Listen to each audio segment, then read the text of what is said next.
Time now for Keller at Large. Here's John Keller.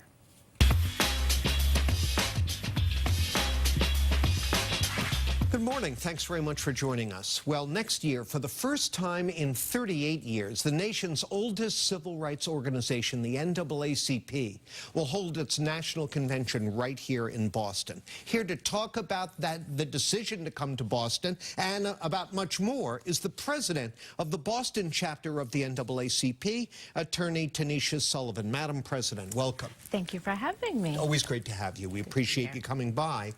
So, Boston was a crucial incubator of the abolitionist movement of the late 18th and early 19th century. William Lloyd Garrison published The Liberator here, and the founding president of the NAACP, Moorfield Story, was a Bostonian. We also have a toxic history of racism, redlining, racial violence. Why is the convention coming here? Well, I want to just expound upon on the intro there. In fact, Boston, the Boston branch, is the first branch in the association.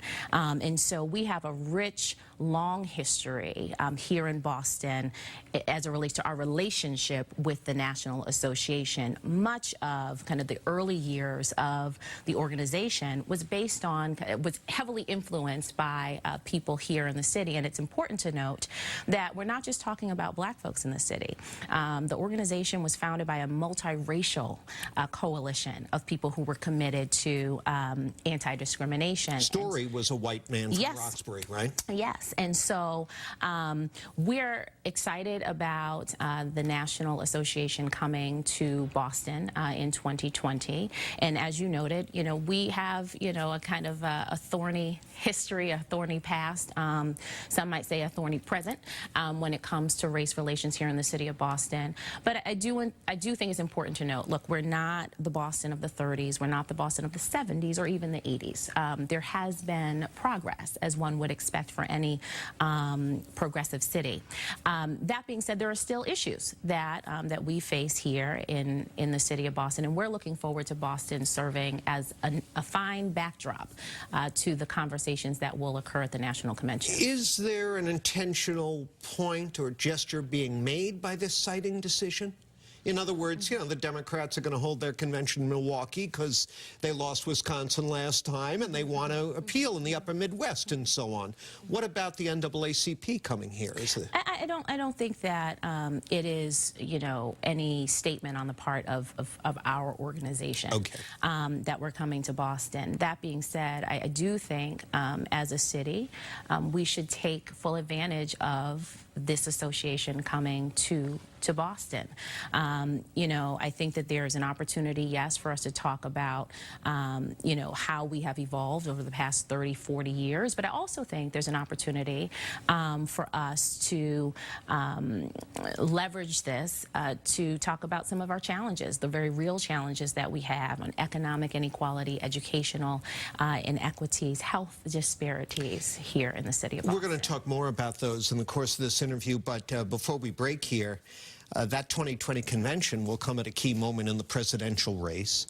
Leading contenders normally speak at the convention, although President Trump has skipped the event. Right now, who in the Democratic field is talking about issues in a way that catches your eye?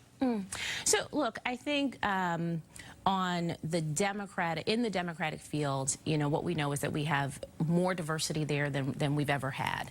And so what that means is the conversation is different.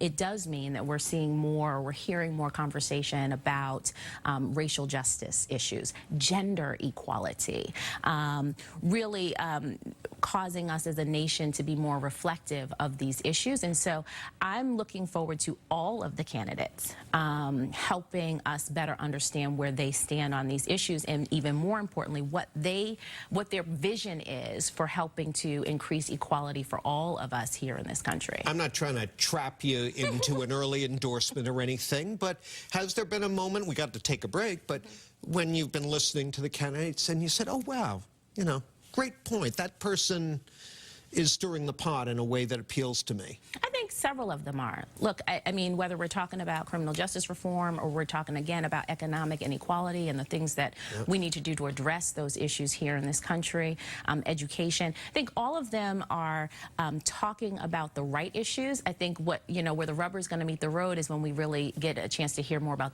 each of their plans. So no names then? No names. Okay, all right. Well, on that note, we'll take our break and we'll continue our conversation with the president of the Boston branch of the NAACP, Tanisha Sullivan, in a moment. Stay with us.